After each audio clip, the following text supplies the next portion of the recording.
Life has a way of throwing us curveballs we never see coming. Imagine sitting in a courtroom, your world unraveling around you, as the love of your life is exposed for her betrayal in the most public way possible. That's exactly where I found myself, battling not just for my freedom but for my dignity. What followed was a journey of discovery, justice, and ultimately, the chance to rebuild. Stick with me, and I promise this story will take you through twists, turns, and revelations you won't soon forget.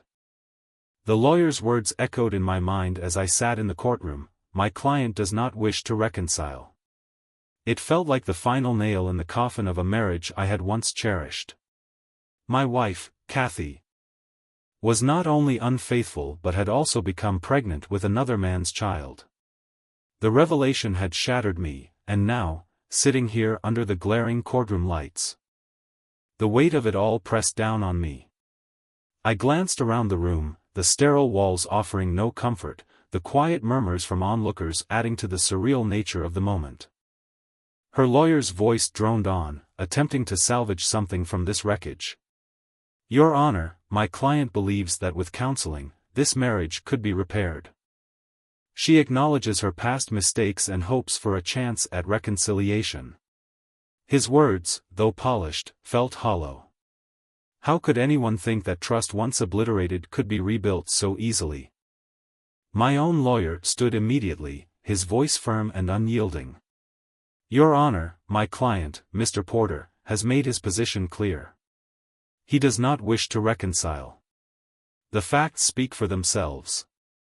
And his intention is to move forward with the divorce.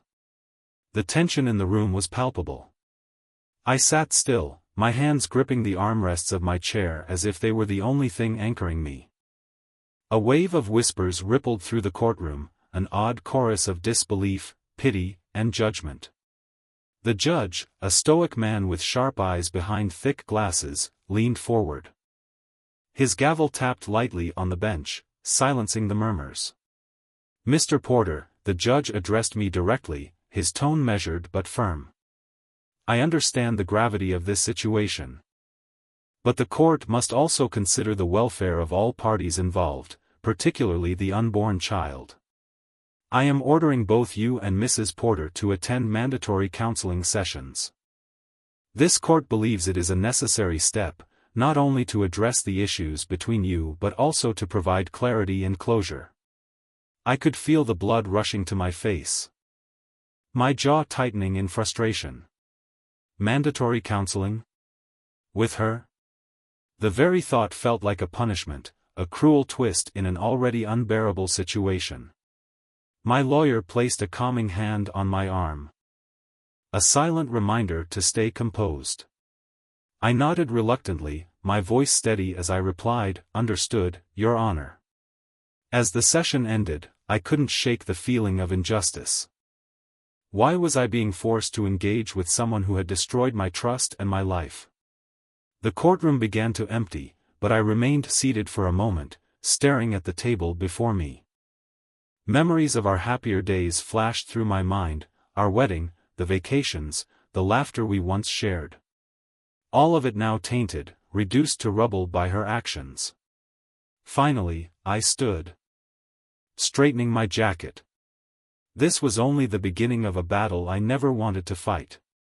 But if I had learned anything in life, it was that sometimes, the only way out was through.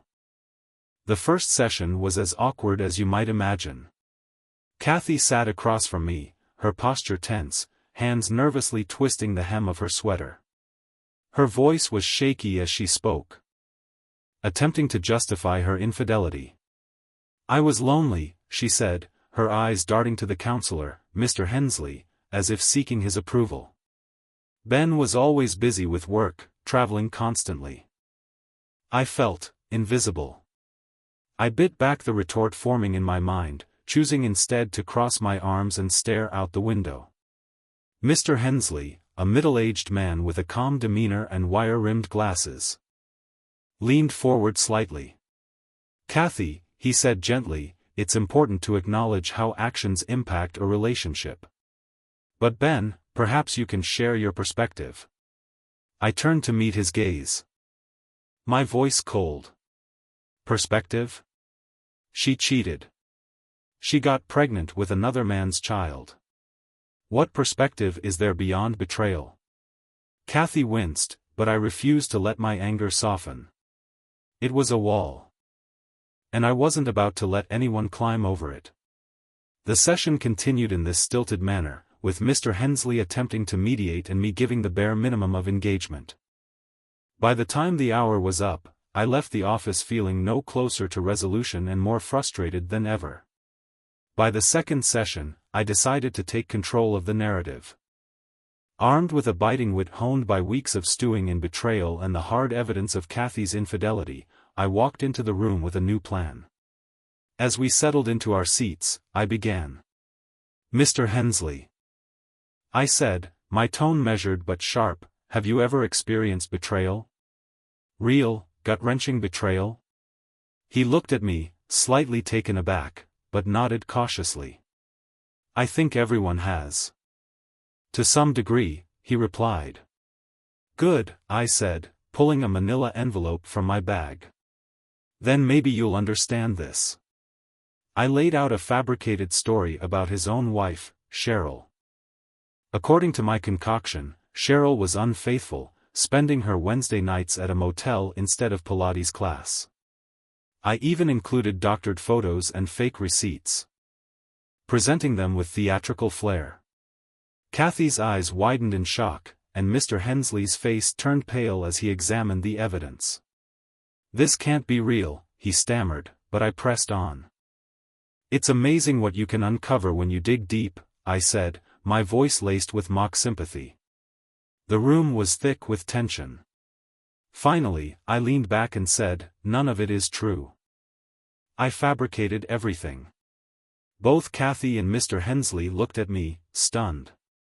I just wanted you to feel, even for a moment, the depth of what betrayal does to someone. It's not just about the act, it's about the destruction of trust, the constant questioning, the lingering pain. Mr. Hensley exhaled slowly, his professionalism returning. Ben. I understand your pain more clearly now.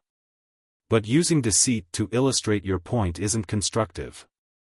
Neither is sitting here pretending counseling will fix what's irreparably broken, I shot back. That session ended with no breakthroughs, but I had made my point. Betrayal isn't a wound that heals cleanly.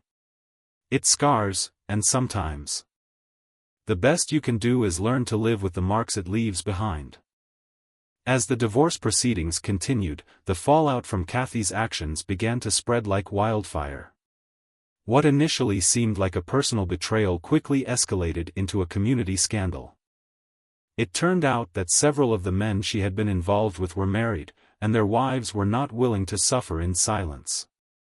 The courthouse became a hotbed of activity as one divorce case after another was filed, each one tied back to Kathy's web of deceit. The tension reached a boiling point one afternoon outside the courthouse. I was leaving a hearing when I heard a commotion near the entrance. Turning toward the noise, I saw one of the wives, a petite woman with fiery red hair, marching straight toward Kathy, her voice sharp and cutting. You ruined my marriage, you homewrecker, she shouted, drawing the attention of everyone nearby. Before anyone could intervene, the woman's fist connected with Kathy's face, a sickening crack echoing as Kathy stumbled backward, clutching her nose. The scene was chaos. Security guards rushed to break up the fight as onlookers whispered and pointed. Kathy, disheveled and bleeding, looked utterly defeated. It was a moment of raw, unfiltered emotion, anger, pain, and retribution playing out for all to see. While I didn't condone violence, I couldn't deny the grim sense of poetic justice that hung in the air. Kathy's professional life wasn't spared either. Word of her affairs spread through her workplace like an electrical current, shocking everyone who heard. One of her lovers had been a key client at her firm, and the scandal was too much for her employers to overlook. She was unceremoniously let go, the official reason cited as conduct unbecoming. The truth, however, was far messier. Unemployed and with her reputation in shambles, Kathy's life was unraveling as quickly as her lies had been exposed. To make matters worse, Kathy found herself entangled in multiple lawsuits aimed at determining the paternity of her unborn child. 7 men were subpoenaed for DNA testing, each one hoping they weren't the father. The situation became a media circus, with reporters camping outside the courthouse, eager for the latest developments. The stress and humiliation weighed heavily on Kathy. She appeared at each hearing looking more haggard, her once confident demeanor replaced by visible exhaustion. It was hard to reconcile this version of Kathy with the woman I had once loved. She was a shadow of her former self, and though part of me felt pity, another part couldn't ignore the irony. The chaos she had created was now consuming her, leaving destruction in its wake. Watching it unfold, I couldn't help but reflect on how actions, no matter how secret, always have consequences. Kathy's story was a stark reminder of how quickly life can spiral out of control when trust is broken and selfish desires take precedence over integrity. It was an unseasonably warm afternoon when the doorbell rang. I wasn't expecting anyone, but when I opened the door, there stood Kathy. Her face was a mixture of desperation and determination. The kind of look someone wears when they believe they're on a mission. "We need to talk," she said, pushing past me into the living room before I could respond. I closed the door and followed her, keeping my distance. Kathy's words spilled out in a hurried stream. "I've changed, Ben. I've had time to think about everything, and I realize what a mistake I made. We can fix this. I know we can. I still love you." Her voice cracked on the last sentence, and for a brief moment, I saw a flicker of the woman I had once loved. But the wounds were too deep, the damage irreparable. "Kathy." "It's over," I said, my tone firm but calm. "We've been through this already. There's no going back." Nancy stepped out from the kitchen at that moment, holding a glass of water and clearly sensing the tension. "Is everything okay?" she asked, her eyes shifting between Kathy and me. Kathy's gaze zeroed in on Nancy, and her demeanor changed instantly. The desperation gave way to anger, and her voice turned venomous. "So this is her? The woman you replaced me with?" "Kathy, don't do this," I warned, but she ignored me. "You think you're better than me?" Kathy sneered, stepping closer to Nancy. "You have no idea what we had, what we shared. You're nothing but a placeholder." Nancy remained composed, but I could see her grip tighten on the glass. "You need to leave," Nancy said, her voice steady. "You're not welcome here." Kathy's response was explosive. She lunged at Nancy, her hand raised as if to strike. But Nancy, no stranger to conflict or self-defense, reacted instinctively. With a swift motion, she sidestepped Kathy's attack, grabbed her wrist, and used her momentum to guide her to the floor. Kathy let out a cry of frustration and pain as she struggled, but Nancy held her down with practiced ease. "Let me go!" Kathy screamed, her voice echoing through the room. By then, I had already called the police, explaining the situation in a few clipped sentences. When the officers arrived minutes later, Kathy was still on the floor, her anger now replaced by a flood of tears. Nancy released her and stepped back, her expression calm but resolute. The officers assessed the situation quickly. Kathy, still defiant, tried to claim she was the victim, but the bruises on Nancy's wrist told a different story.